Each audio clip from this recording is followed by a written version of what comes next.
इयत्ता 8वीं, विषय मराठी। बच्चों, इस वीडियो में हम हमारे मराठी के 6वां लेसन, एक कविता है आभाळाची आम्ही लेकरे, कवि वसंत बापट। पहले हम कवि का परिचय लेते हैं। वसंत बापट 1922 ते 2002, उनका जन्म 1922 में और मृत्यु 2002 में हुई। प्रसिद्ध कवि, फेमस कवि। त्यांची 11वी दिशा, सकीना, प्रवासाच्या कविता, शिंग फुंकले रणी, मानसी, शूर मर्दाचा पोवडा, मेघहृदय, तेजसी, राजसी हे काव्य संग्रह। अभी जितने भी पढ़े 11वीं दिशा से लेकर राजसी तक, ये सभी उनके काव्य संग्रह है। चंगा मंगा, अबड़क तबड़क, आम्ही, बाल गोविंद हे बाल वाटमय मीन्स बच्चों के लिए लिखे हुए लिटरेचर। चंगा मंगा, अबड़क तबड़क, आम्ही और बाल गोविंद। 12 गावचे पाणी हे प्रवास वर्णन।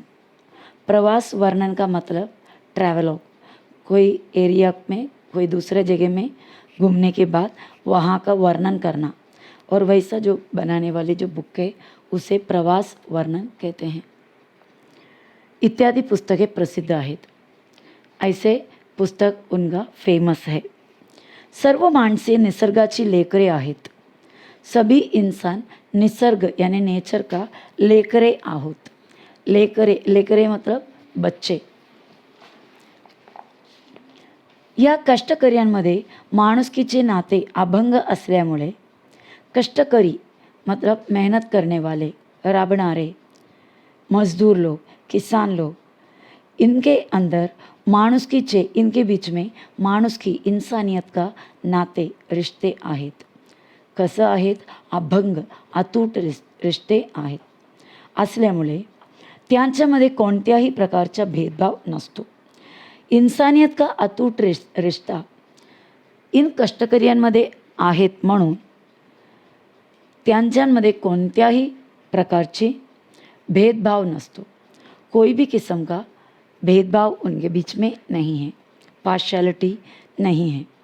प्रस्तुत कवितेतून कवीने हा मानवतावादी व उदात्त विचार व संदेश दिला है।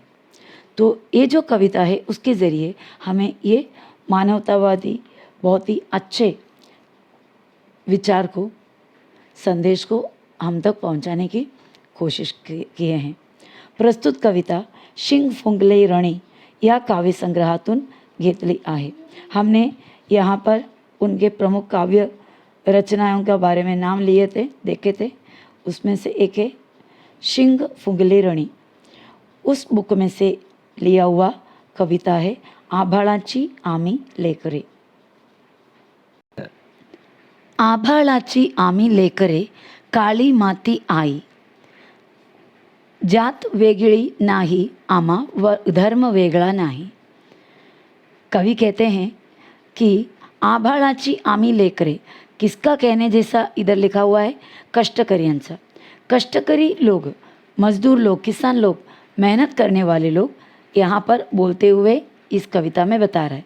तो कष्टकरी म्हणतात, आभाळाची आम्ही लेकरे आहोत।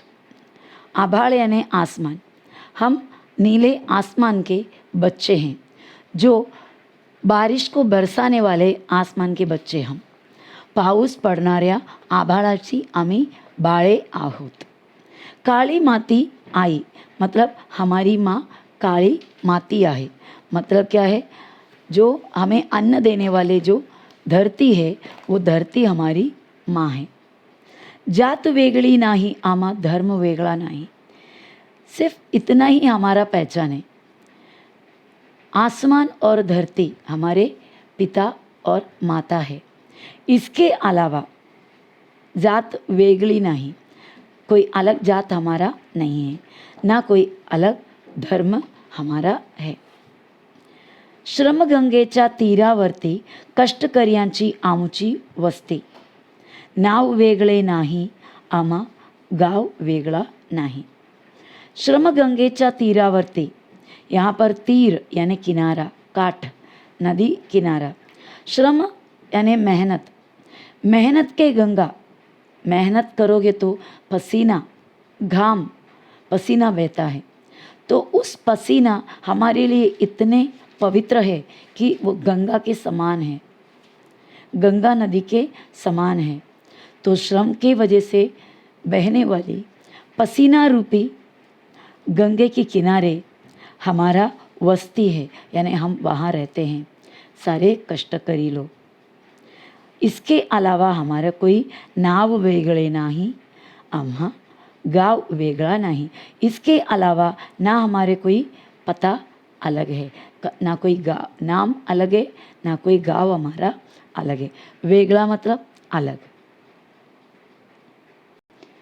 इमान आम्हा एकच ठावे, घाम गाळूनी काम करावे.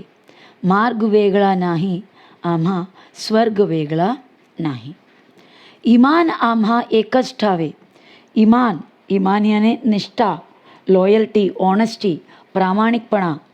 ईमान, हमारा ईमान, ईमान हम भी नॉर्मली यूज़ करने वाले एक वर्ड है. आम्हा मतलब हमारा ईमान एकच ठावे. एकच ठावे मतलब हमें एक ही एक ईमान पता है. एकच ठावे मतलब माहित आहे. एक ही एक ईमान हमारे पास, हमारे मन में हमको जानता है. हम एक ही ईमान को जानते हैं. वो कौन सा ईमान है? घाम गाळूनी काम करावे. घाम पसीना, गाळूनी पसीना बहाते हुए काम करना. दैट मीन्स कड़ी मेहनत करना और मेहनत करके मेहनत का फल खाना. वही एक ही एक ईमान हमारा है. मार्ग वेगळा नाही आम्हा स्वर्ग वेगळा नहीं. ये ईमान जो मेहनत नाम का ईमान के अलावा ना हमारा कोई और रास्ता है और कोई मार्ग नहीं है, ना कोई और स्वर्ग नहीं है. ये मेहनत ही हमारे लिए सब कुछ है. ये कष्ट करना, पसीना बहाकर, खून पसीना कर कर काम करके रोजी रोटी कमाना, यही हमारे लिए ईमान है. यही हमारा स्वर्ग है और यही हमारा मार्ग है. माणुसकीचे अभंग नाते आम्हीच आमचे भाग्य विधाते. पंध वेगळा नाही आम्हा संत वेगळा नाही. आगे कह रहा है माणुसकीचे, माणुसकी यानी इंसानियत. माणुसकीचे अभंग नाते, अभंग यानी कभी न टूटणारा, अटूट नाते, रिश्ता. आमीच आमचे भाग्य विधाते मतलब हमारे बीच में एक रिश्ता ही है. वो एक रिश्ता कौन सा है? माणुसकी का, यानी इंसानियत का रिश्ता हमारे बीच है. इसीलिए हमारे बीच में एकता है. और आमीच आमचे भाग्य विधाते, भाग्य, भाग्य का मतलब होता है नसीब. हम ही हमारे नसीब लिखने वाले हैं. किस्मत हम हमारे हाथों से लिखते हैं. विधाता यानी देव, परमेश्वर, ईश्वर.